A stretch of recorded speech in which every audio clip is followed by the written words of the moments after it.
Grierson is the name of our business, that's our trading company. And this just shows you an idea of our timeline and how we've evolved towards this here. Stay, celebrate, educate, which is my plan for next year, hopefully.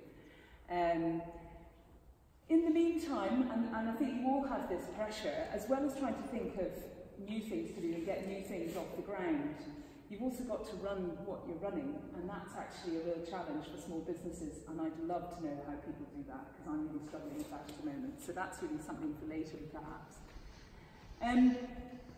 So in all of this that we do, there really has to be some kind of belief, and we do have belief. And without wanting to sound like a do-gooding hippie, I'm not that person. I very much want my business to make money. I feel very strongly, for me, coming into the business back in 2006 when we put on organic chicken, that for me, entering the business was about connecting with the food that we grew on the farm. I think this is something that Scottish farming, UK farming, has in the past been accused, could well be accused of losing sight of. You could have gone to the Highland Show in the early noughties and been forgiven for thinking that all farmers were interested in was large machines and nothing else.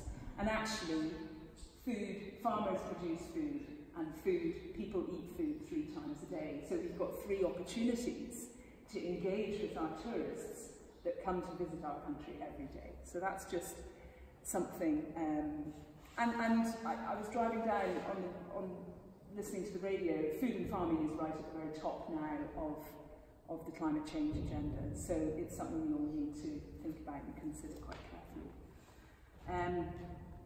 Here are some more quotes about belief.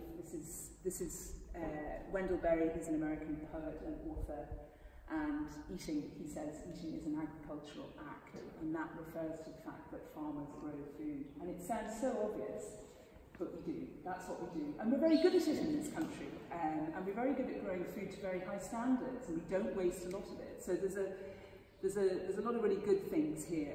The second quote is from Lady Eve Balfour, who is the founder of the Soil Association, which is our organic licensor. And I think this very much, I think the time is coming.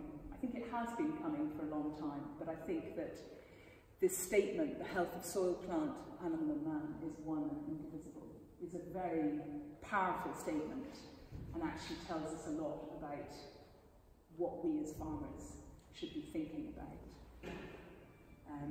So here I am in my kitchen. This was something that for me, when the butchery stuff started going weekly in 2003, suddenly I was getting rivers of product coming over my door and spares, and for me it was very much, I had to relearn and re-educate myself around food and the food that was coming to me. I grew up on an Irish farm, a little 50-acre farm in Ireland in the 70s. My father had other jobs, and he was what you would call a foodie. He had high standards around food. He had an enormous family.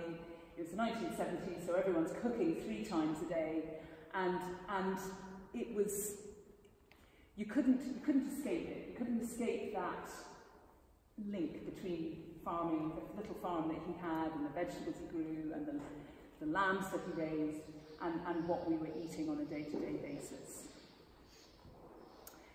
Here's a bit more about belief. If anyone wants to go up and look up a great organisation who have a lot of links to the Italian Agritourism, a lot of Agritourism businesses.